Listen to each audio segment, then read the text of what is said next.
rumah kita pasti ada penyesuaian harga seperti itu. Nah, ini bisa saja terjadi dan ini kita harus persiapkan untuk seperti hal-hal seperti itu. Tapi hal ini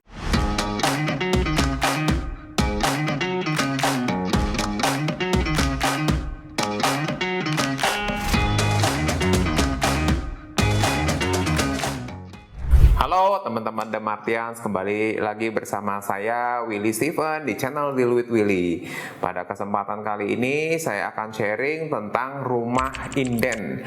Ya, ini kita dalam mencari rumah, kita ada dua pilihan, yaitu pertama rumah primary dan rumah secondary. Nah, sebenarnya kalau rumah inden itu istilahnya ya memang rumah primary juga, karena merupakan rumah yang belum dibangun. Artinya rumah yang kita beli dalam bentuk penawaran masih berupa skema gambar atau desain ya, seperti itu ya, sehingga ini merupakan kondisi di mana kita membeli itu ya, kita perlu menunggu waktunya dari rumah itu mulai dibangun ya sampai serah terima ketika rumah itu selesai dibangun.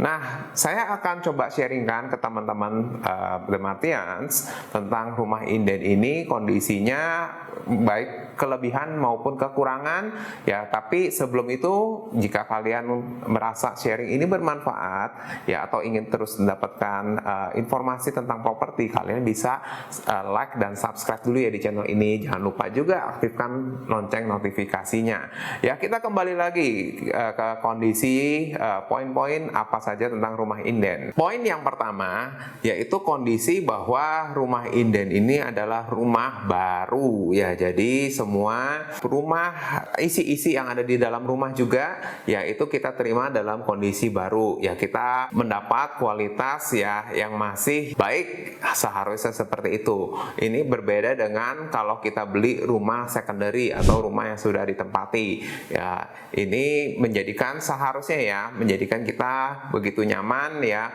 begitu maksimal ya dalam menempati rumah tersebut. Poin yang kedua yaitu kita bisa memantau progresnya. Jadi ketika kita sudah memutuskan memberikan tanda jadi atau DP seperti itu ke rumah inden yang kita pesan, ya kita bisa pantau secara berkala, karena umumnya rumah itu bisa dibangun sekitar 1 tahun lah. Jadi selama 1 tahun itu kita bisa terus memantau progresnya pembangunan dari rumah tersebut.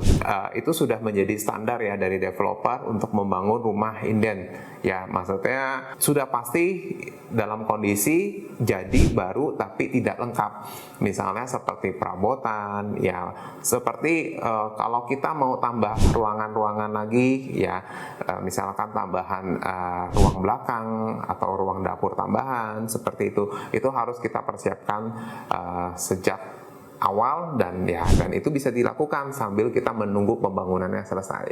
Kita masuk ke poin yang ketiga, yaitu kesempatan ya.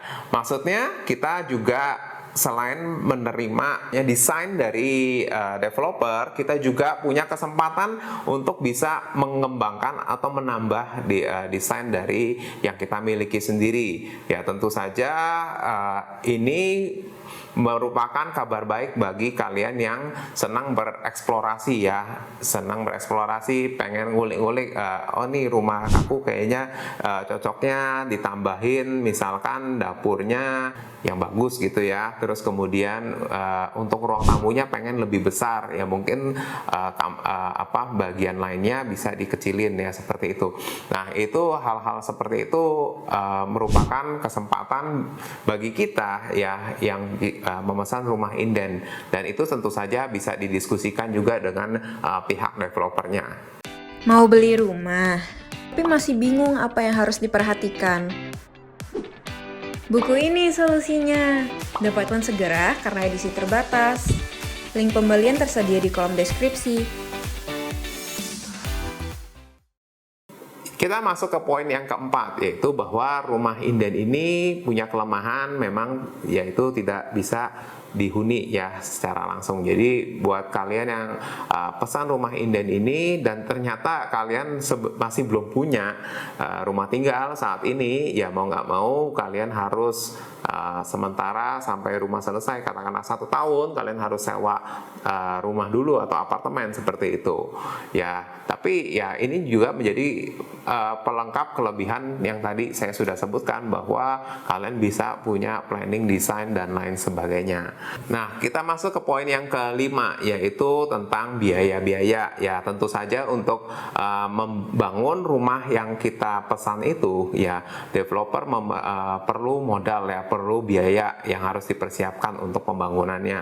Nah, dalam perjalanannya sangat memungkinkan aja bahwa jika harga bahan-bahan bangunannya itu mengalami kenaikan, sehingga yang berakibat bahwa rumah kita pasti ada penyesuaian harga seperti itu.